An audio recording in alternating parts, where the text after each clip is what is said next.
But also when he was sitting in that chair, now on the knob up above there, we'd actually try to grow some wheat there.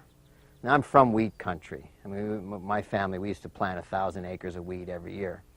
So wheat, you know, I kind of grew up with wheat. It was just part of my life. And it was, you know, when you go and expand your horizons, like, you know, I meet people who didn't know anything about wheat. You know, the only time they ever see it was like in a bread wrapper or something. And you know, it was one of those kind of culture shocks for me as I was growing up.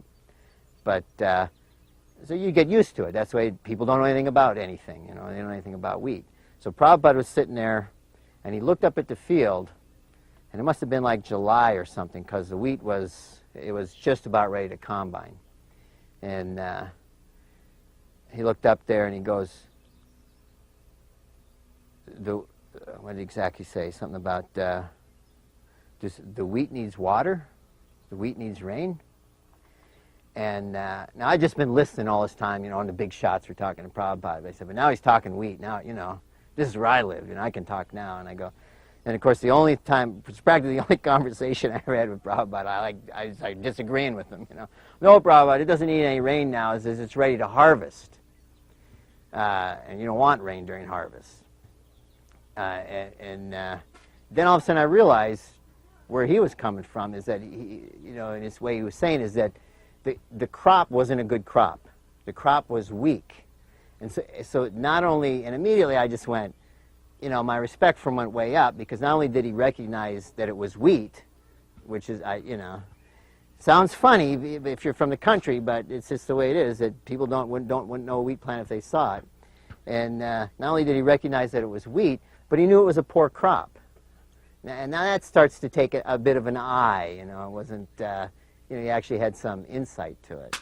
And I realized that's what he meant, and I said, yeah, we'd had a kind of an off year that year, whatever, blah, blah, blah. But, so that was kind of neat.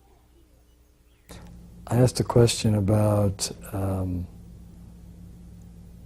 eggs, and because I told Srila Prabhupada that some of the people say that there's nothing wrong with eating eggs because they take the eggs away before they're fertilized or something like that. I didn't understand the whole, you know, technicalities of how eggs are produced. But Srila Prabhupada answered that if they would allow the male and female to mix, then there would be fertilization and the eggs would become chickens. So that was the main reason that he gave.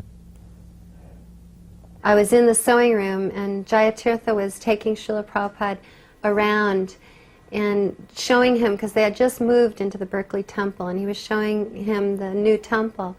And he came in and said, this is Kanka, and she is making canopies for the carts. And previous to that, my 2-year-old son, Krishna Kumar, had run into the room saying, Prabhupada's here, cookie, Prabhupada, cookie. So as soon as Srila Prabhupada came in and Jayatirtha introduced me, I said, Srila Prabhupada, my son, whenever he sees you, he says, cookie, cookie. And so Srila Prabhupada threw his head back and he said, he started laughing and he said, yes, the way to make a friend is to give him a cookie. Once he was giving darshan on the roof and somebody brought him some mangoes.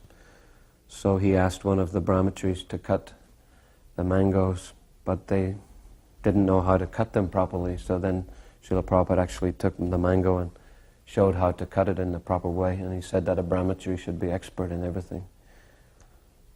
They were reading Krishna book, and Prabhupada said, I don't remember what they were reading, but he goes, yes, in India, all the girls must be married.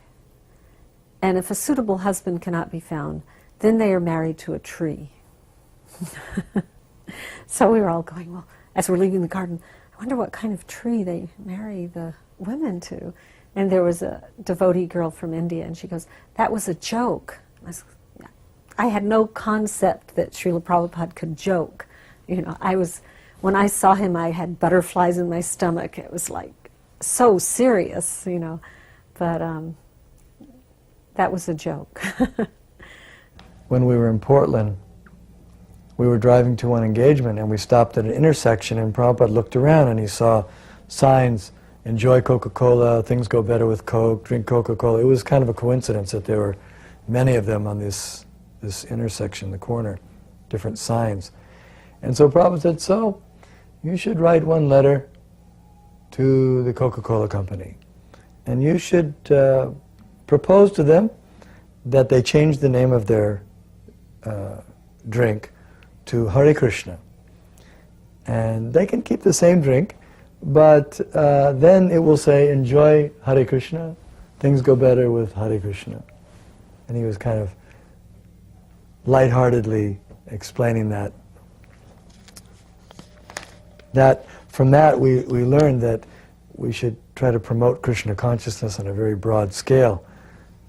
Somehow or other get the holy name to the public, even by using media and all kinds of methods, whatever you have to do. Yeah, one time Aniruddha came in and Prabhupada said to him, so Aniruddha, you will be a Sanskrit scholar when you grow up? And Aniruddha said, no, Srila Prabhupada, I will be a cowherd's boy.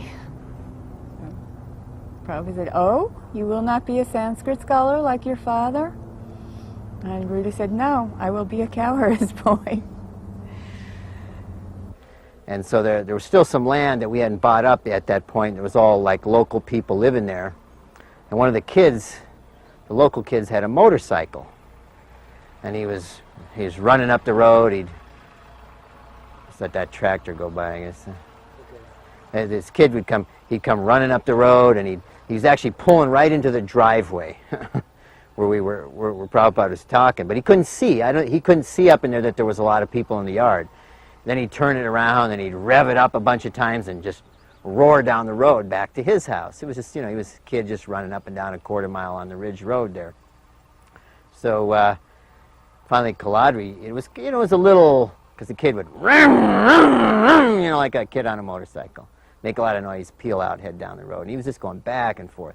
Kaladri says, and every time he'd come, you'd have to kind of stop and listen because it was so loud until the kid would leave. And finally Kaladri says, maybe I should ask him to stop. Prabhupada said, oh, don't. If you ask him to stop, he'll just do it more.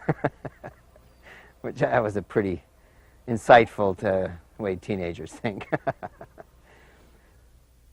Once we were walking on the beach in Jagannath Puri with Srila Prabhupada, and we were getting down near the edge of the ocean. Srila Prabhupada said that when I was a young man, just married, I came here dressed in cuddy cloth, and I was running on the beach and jumping in the waves. But now, he said, just see the position. And he was walking along with this cane. He said, do not think that this won't happen to you.